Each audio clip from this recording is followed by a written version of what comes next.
3 months ago, I was living in a $4.2 million house in California with my wife and kids. Today, I'm holding a letter that reveals my entire life has been a lie, and the woman who destroyed me might have saved my life without knowing it. My name is Ethan Carter, and I'm 47 years old. Until recently, I was a commercial insurance adjuster in Pasadena, the kind of guy who spent his days evaluating other people's disasters and helping them rebuild. I had what everyone would call the American dream. A beautiful wife named Marissa, who I'd been married to for 18 years. Twin kids, Logan and Betrayal, both 16 and 14, smart as whips in the center of my universe. We lived in this gorgeous house up in the hills with a view of the entire city spread out below us like a glittering carpet. I thought I knew exactly who I was. Ethan Carter, son of Walter Carter, a quiet librarian who raised me alone after my father died in a car accident when I was 12. My dad was supposedly just a regular guy, worked construction, died too young, and left my mom to figure out how to raise a son on a librarian's salary. We didn't have much growing up in Ohio, but Mom always made sure I had what I needed.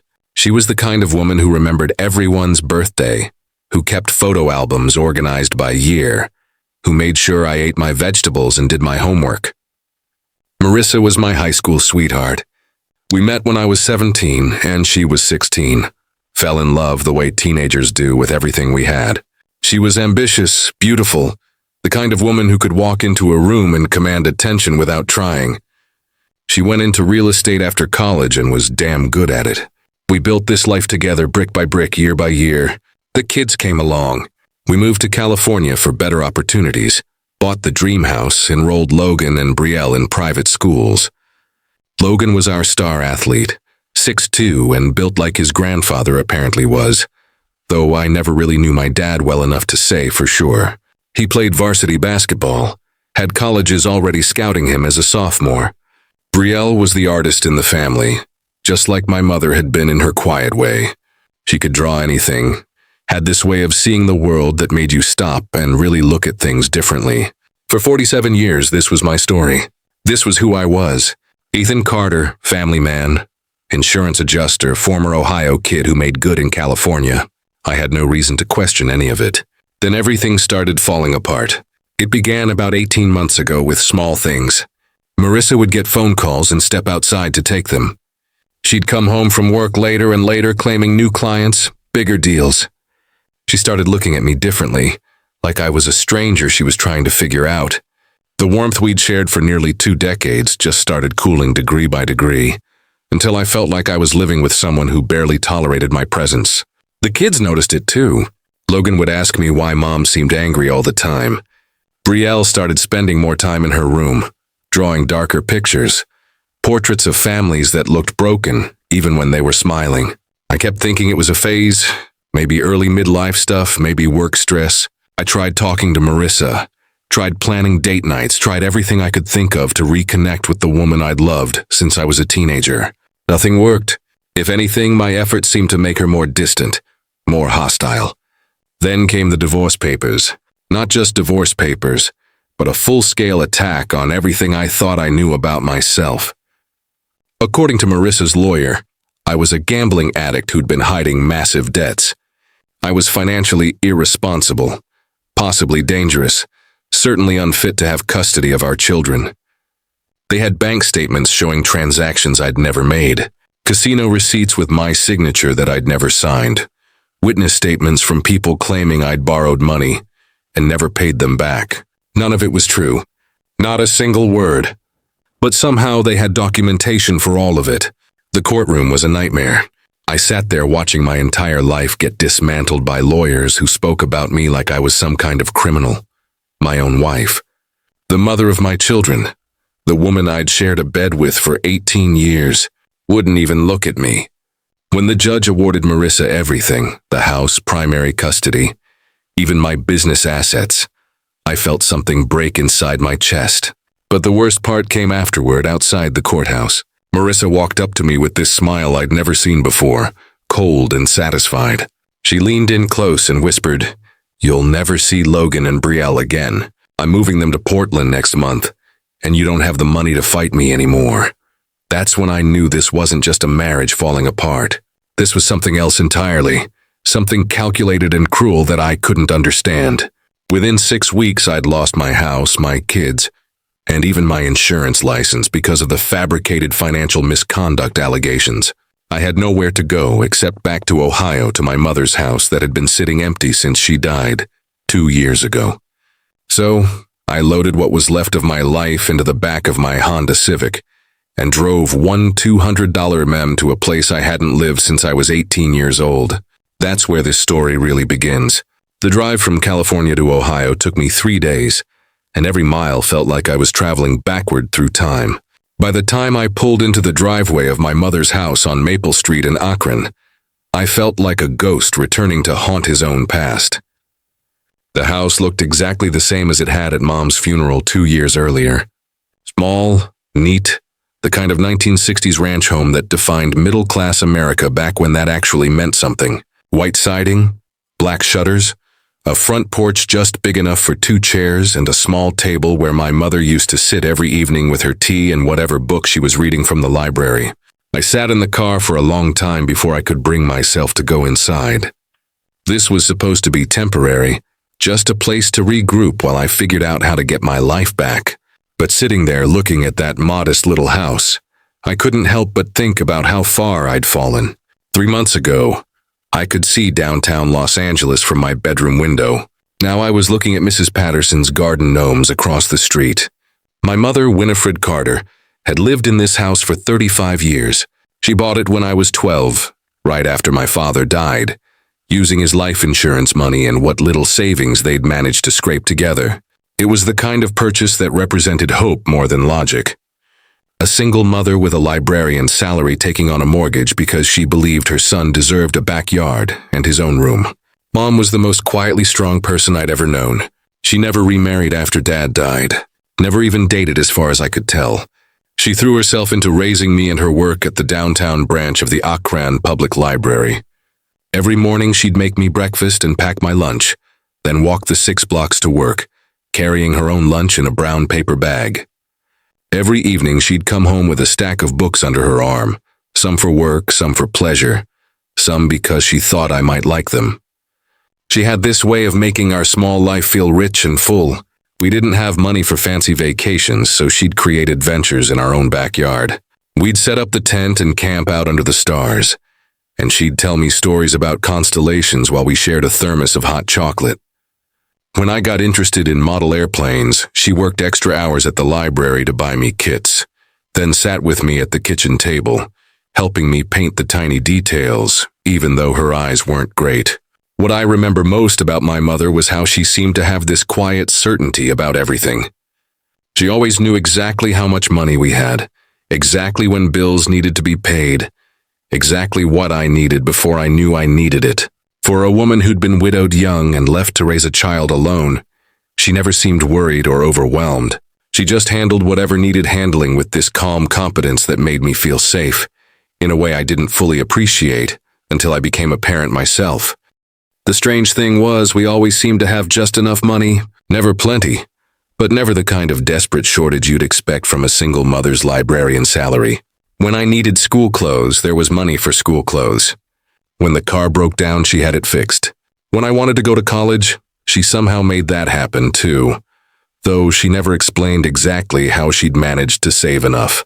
I asked her about it once when I was in my 20s, newly married to Marissa, and starting to understand how expensive life could be. "Mom, how did you do it? How did you manage to give me everything I needed on what the library paid you?" She just smiled, that quiet smile of hers, and said, "You find a way when someone you love depends on you. That's what parents do." Now, unlocking the front door and stepping into her house for the first time since the funeral, I could smell her presence everywhere. That mixture of lavender soap and old books that had always meant home to me. The furniture was exactly where she'd left it. Her reading glasses still sat on the end table next to her favorite chair. The last book she'd been reading, a mystery novel about a librarian who solves crimes, lay open on the coffee table with a bookmark still marking her place. Walking through those familiar rooms, I felt the weight of everything I'd lost pressing down on me, like a physical thing. My kids were 1,000 miles away, probably being told terrible things about their father. My wife had become a stranger who seemed to hate me with an intensity I couldn't understand. My career was destroyed, my reputation in ruins, my bank account empty. But standing in my mother's living room, surrounded by her books and her photographs, and the quiet dignity of the life she'd built for us, I made a decision. This house was the one thing Marissa's lawyers couldn't take from me. It was mine now, free and clear. A gift from a woman who'd spent her entire adult life making sure I had something solid to stand on. I'd renovate it, sell it, and use every penny to fight for my children. It seemed like a good plan. I had no idea I was about to discover that my mother had left me something far more valuable than real estate. The divorce proceedings started 8 months after Marissa first asked for some space to think. I should have seen it coming, but I was still believing we could work things out. Still thinking this was about our marriage and not something much darker. I'll never forget the morning the papers were served. I was getting ready for work. Same routine I'd had for 15 years. Coffee, shower, kiss Marissa goodbye, even though she'd barely acknowledged me for months. The doorbell rang at 7:30, and there stood a process server with an envelope that would destroy everything I thought I knew about my life. The petition wasn't just asking for divorce. It was asking for everything. Full custody of Logan and Betrayal, the house, my business assets, even my retirement accounts. But what made my blood run cold were the allegations. According to these documents, I was a compulsive gambler who'd been hiding massive debts from my family. They claimed I'd stolen money from client escrow accounts to feed my addiction. They painted me as financially reckless, emotionally unstable, and potentially dangerous to my own children. None of it was true. I'd maybe bought 5 lottery tickets in my entire life, never set foot in a casino, never even played poker with friends. I'd built my insurance practice on trust and reliability. Every client account was clean, every penny accounted for. But somehow, Marissa's attorney had documentation for all of it. When I confronted her that evening, she was packing boxes in our bedroom with mechanical efficiency. "Marissa, what the hell is this?" I held up the divorce papers, my hands shaking. "Gambling addiction, theft, you know none of this is true." She didn't even look up from folding her clothes. "I know what I know, Ethan. The bank statements don't lie." "What bank statements?" "Show me these bank statements." That's when she finally turned to face me. And I saw something in her eyes I'd never seen before. Not anger, not hurt, but something cold and calculating that made her look like a complete stranger. "You're not the man I married," she said quietly. "Maybe you never were." The next 6 weeks were a blur of legal meetings, document reviews, and watching my life get dissected by strangers. Marissa's lawyer, a sharp-dressed woman named Patricia Vaughn, presented evidence that should have been impossible to fake. Bank statements showing withdrawals I'd never made, casino receipts with my signature from places I'd never been, credit card charges for online gambling sites I'd never heard of. My own lawyer, a decent guy named Richard Cole, who I'd used for business contracts, kept shaking his head as we went through everything. "Ethan, I've got to ask, is any of this real? Because if you've been hiding gambling debts, I need to know now so we can work on damage control.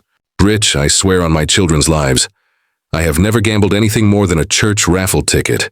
Someone is setting me up and I don't understand how or why, but the evidence kept coming. Witness statements from people claiming I'd borrowed money and never paid them back. A coworker from my office swearing he'd seen me placing bets on my phone during lunch breaks. Even my neighbor Jeremy Hollis, who I'd had beers with dozens of times, signed an affidavit saying he'd watched me become increasingly erratic and desperate over the past year. The worst part was watching my kids during all of this.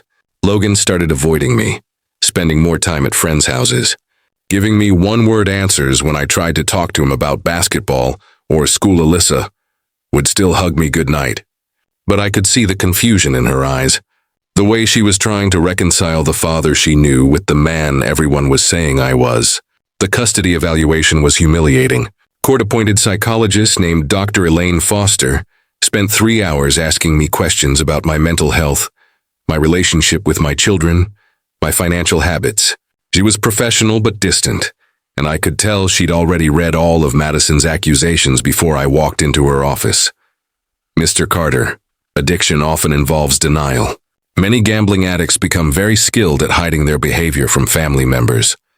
Doctor, I understand that, but I'm not in denial because I'm not an addict. I'm telling you the truth. She made notes and said she'd include my statements in her report. The final hearing was scheduled for a Tuesday in November. I drove to the courthouse that morning knowing I was probably going to lose my children, but still hoping that somehow the truth would come out, that someone would see through whatever game was being played. The courtroom was sterile and cold, nothing like the dramatic legal scenes you see in movies. Judge Margaret Hayden was a woman in her 60s who looked like she'd seen every kind of family destruction imaginable and had long since stopped being surprised by any of it. Madison's lawyer presented her case with surgical precision, bank records, witness statements, expert testimony about gambling addiction and its impact on families. She painted a picture of a man who'd been living a double life, whose addiction had escalated to the point where he was stealing from clients and lying to everyone who trusted him. My lawyer did his best with what we had, which was basically my word against a mountain of documentation.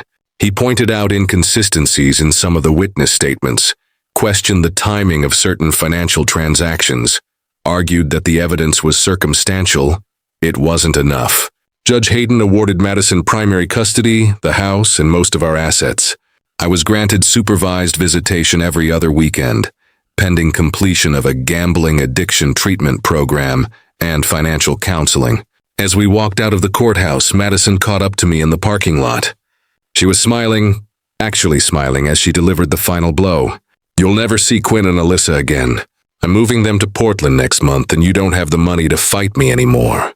That night, I sat in my empty apartment and tried to figure out how my life had become unrecognizable in less than a year. Living in my mother's house was like stepping into a time capsule. Everything was exactly as she'd left it when she died 2 years ago. Her coffee mug still sat in the dish drainer by the kitchen sink. Her reading glasses lay folded on the end table next to her favorite armchair. Even her slippers were still positioned neatly beside her bed, as if she'd just stepped out for a moment and would be back any minute. The first few weeks, I barely left the living room couch. I'd wake up every morning thinking maybe this was all some terrible nightmare, that I'd open my eyes and be back in my California bedroom with Madison sleeping beside me, and the sound of the kids getting ready for school down the hall. But every morning I'd see the water stain on Mom's ceiling and remember that my old life was gone, probably forever. Depression hit me like a physical weight. Some days I couldn't even manage to shower or make coffee. I'd just lie there staring at the ceiling, thinking about Quinn and Alyssa, wondering what Madison was telling them about why Daddy wasn't around anymore. Were they worried about me? Did they think I'd abandoned them? Did they believe the lies about gambling and stealing? But after about a month of feeling sorry for myself, something inside me snapped. Maybe it was my mother's voice in my head. The way she used to tell me that problems don't solve themselves by wishing they'd go away. Maybe it was just basic survival instinct.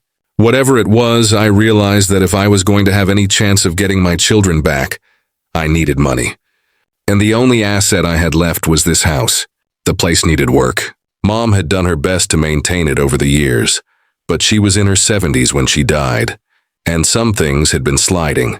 The kitchen cabinets needed refinishing, the bathroom needed updating, and the whole place could use fresh paint throughout. If I was going to sell it for enough money to fund a legal battle, I had to make it shine. I threw myself into the renovation work with desperate energy. I stripped wallpaper, sanded floors, painted every room. Working with my hands felt good after months of sitting in lawyers' offices feeling helpless. Every nail I hammered, every wall I painted was a small act of fighting back against the people who tried to destroy me. The basement was the last area I tackled. Mom had used it mainly for storage, and it was packed with decades of accumulated stuff. Boxes of Christmas decorations, old photo albums, my school projects from elementary school that she'd saved for some reason. Going through her things was emotional, but also oddly comforting. It reminded me of who I really was, where I'd come from, the woman who'd raised me to be honest and hardworking and decent. That's when I noticed something strange about the furnace area. The basement had a corner where the old oil furnace sat, converted to gas sometime in the 1990s, but never moved from its original position. But the concrete floor around it looked different than the rest of the basement. There were scratch marks that looked recent, and when I knelt down to examine them more closely, I could see that dust had settled in patterns that didn't quite make sense. It looked like the furnace had been moved, and recently that was impossible. Mom had been dead for 2 years, and before that she'd been too frail to move anything heavier than a book. The furnace had to weigh several hundred lb. There was no way she could have moved it by herself, and I couldn't think of any reason why she would have wanted to. But the evidence was right there in front of me. The scratches in the concrete, the dust patterns, even some scuff marks on the furnace itself that looked fresh. I spent the better part of an afternoon figuring out how to move that thing. I had to disconnect the gas line, which scared the hell out of me, and use a furniture dolly and a lot of leverage to shift it about 3 ft from the wall. My back was screaming by the time I managed it, but it was worth it. Behind the furnace, set into the concrete wall at about shoulder height, was a small safe I'd never known existed. It was one of those old-fashioned combination safes, maybe 18 in square, painted the same gray as the basement wall, so it would blend in. The metal was worn smooth in places, like it had been opened many times over many years. There was no brand name visible, nothing to indicate how old it was or where it had come from. I stared at that safe for probably the 20 minutes, my mind racing. How long had it been there? Why had my mother never mentioned it? What was inside it that was important enough to hide behind a furnace? The combination lock had numbers from 0 to 99. That meant 10,000 possible combinations, which could take forever to crack. But as I stood there looking at it, something my mother used to do came back to me. Every year on my birthday, March 15th, she'd call me at exactly 7:23 in the morning. Not 7:30, not 7:15, but 7:23 on the dot. She'd always said it was because that was the exact time I was born. And she wanted to celebrate the precise moment I came into the world. March 15th, 1977, 031577. My hands were shaking as I turned the dial. Right to 03, left to 15, right to 77. For a moment, nothing happened. Then I heard a soft click and the heavy door swung open. What I found inside changed everything I thought I knew about my life. The safe was deeper than it looked from the outside, and it was packed full. The first thing I saw was money. More cash than I'd ever seen in one place. Stacks of $100 bills bound with rubber bands, some of them old and yellowed, others crisp and new. My hands trembled as I pulled them out, counting as I went. $847,000 to be exact. Beneath the money were documents, multiple driver's licenses, all with my mother's photograph, but different names. Isabella Reyes from New Mexico, Maria Santos from Arizona, Catherine Walsh from Nevada. The photos showed my mother at different ages, but it was definitely her, younger versions of the quiet librarian who'd raised me, but with something harder in her eyes, something watchful that I'd never noticed when she was alive. There were social security cards to match the licenses, birth certificates, even a passport for Isabella Reyes dated 1988. All of them looked completely authentic, not like forgeries, but like official government documents. My mother, Evelyn Carter, had apparently been living under multiple identities for decades. At the very bottom of the safe was a sealed envelope with my name written on it in my mother's careful handwriting. My real name, not some alias, just Fletcher in the script I'd seen on birthday cards and grocery lists my entire life. I sat down hard on the basement floor and tore open the envelope. Inside were 3 pages of my mother's handwriting, and the first line made my blood freeze in my veins.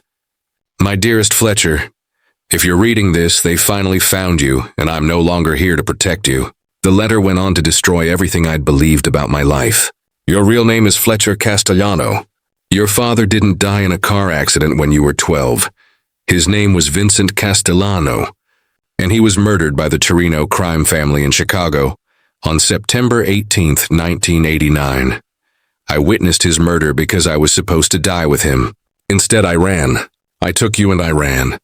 And 3 months later, I testified against the men who killed your father in front of a federal grand jury. I had to stop reading for a moment.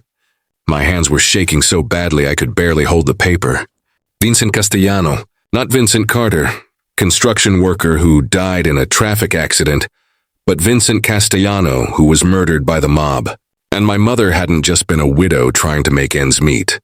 She'd been a witness in a federal case. The letter continued. We entered the Witness Protection Program in January 1990. I became Evelyn Carter. You became Fletcher Carter, and we moved to Akron, Ohio to start over. The government gave us new identities, a modest settlement to help us establish our new lives, and the promise that we'd be safe as long as we never contacted anyone from our old life or revealed who we really were. Everything started making sense.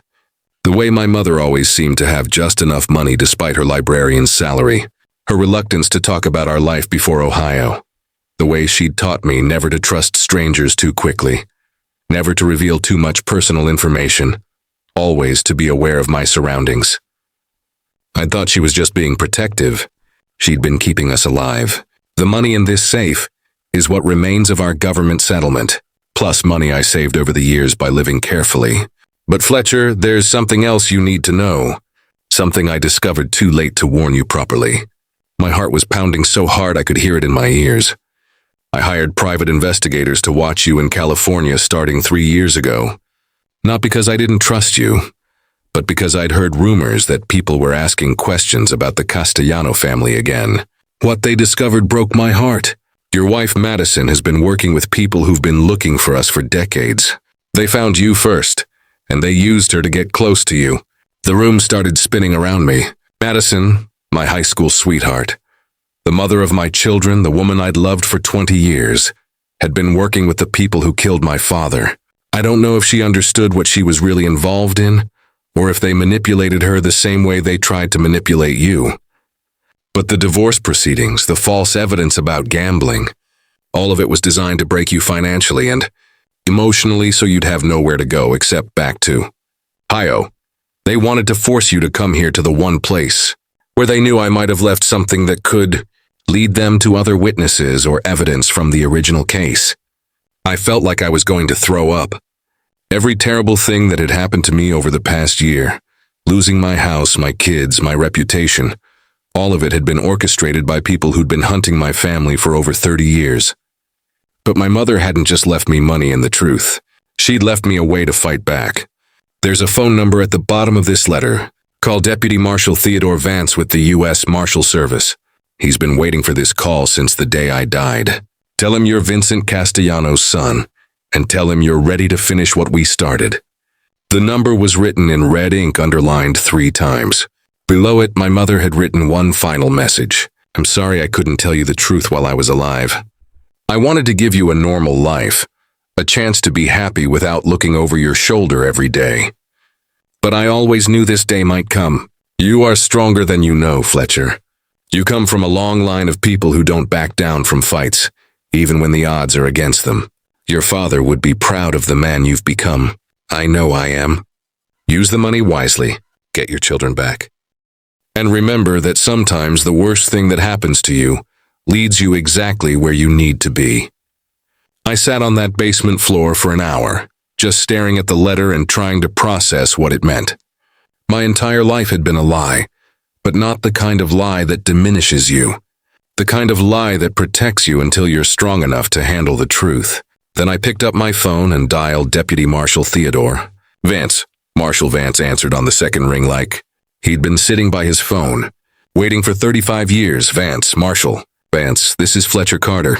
But I think my real name is Fletcher Castellano. There was a long pause, then a deep breath. Son, I've been waiting for this call since your mother died. Where are you right now? I'm in my mother's house in Akron, sitting next to an open safe that she left for me. Don't touch anything else. Don't talk to anyone. And don't leave that house. I'll be there in 4 hours. Marshal Vance turned out to be a tall, gray-haired man in his early 60s who looked like he'd seen every kind of human evil imaginable and had never quite gotten used to it. He arrived with 2 other federal agents and spent 6 hours going through everything my mother had left behind, photographing documents, cataloging evidence, and asking me questions about my life in California. Your mother was one of the bravest people I ever worked with, he told me as we sat at her kitchen table around midnight. She knew they'd eventually track down her son, so she prepared for this day. The money, the safe combination using your birthday, even hiring those private investigators to watch you in California. She wanted you to find all of this when you needed it most. The full scope of what had happened to me was even worse than I'd imagined. The Torino crime family had been systematically hunting down witnesses from my father's murder trial for decades, but they'd gotten smarter about it. Instead of just killing people, which brought too much federal attention, they'd learned to destroy lives more subtly. They'd find ways to compromise the people closest to their targets, then use those people to create chaos and financial ruin. They've been working on your case for at least 5 years, Marshall Vance explained. They found Madison through her real estate connections. People who knew the right kind of criminals. They probably approached her as potential clients first. Legitimate business that slowly turned into something else. The investigators my mother had hired had been building their own case during this time, documenting everything. They had recordings of Madison meeting with people connected to the Torino organization. They had evidence of money changing hands, falsified documents being created, witnesses being paid to lie about me. The gambling addiction story, the fake bank statements, all of it was their work. Marshall Vance said they've used the same playbook on 6 other witnesses over the past 15 years. Create financial and legal chaos, destroy the person's credibility, then wait for them to run back to wherever they came from. But there was something the Torino family hadn't counted on. My mother's death from natural causes 2 years earlier had triggered certain protocols within the Marshal Service. They'd been quietly monitoring the situation, waiting to see if anyone would come looking for the safe house in Ohio.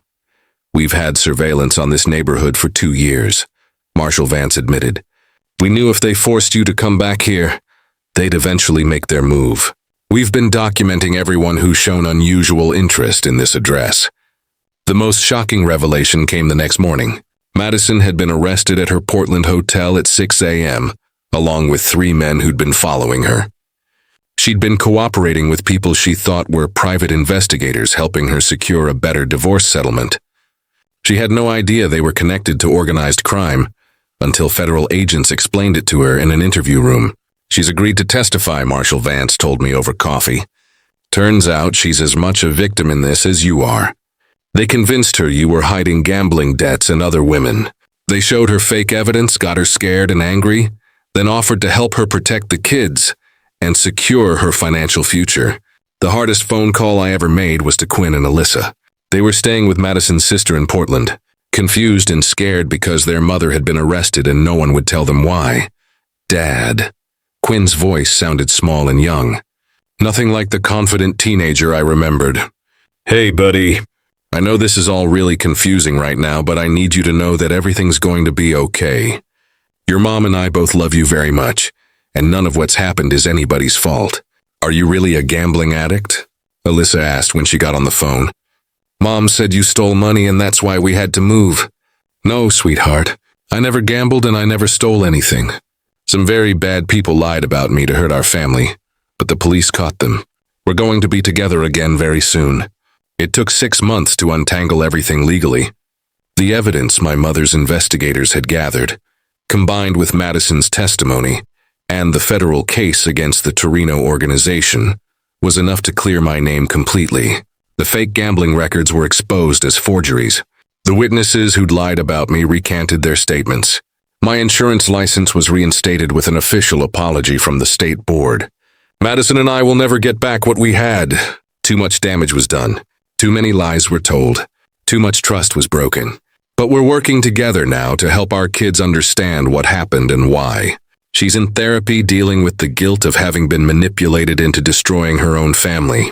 I'm in therapy learning how to trust people again. But we got our children back, and that's what matters most. The house in Ohio sold for enough money to buy a smaller place in California and fund college accounts for both kids.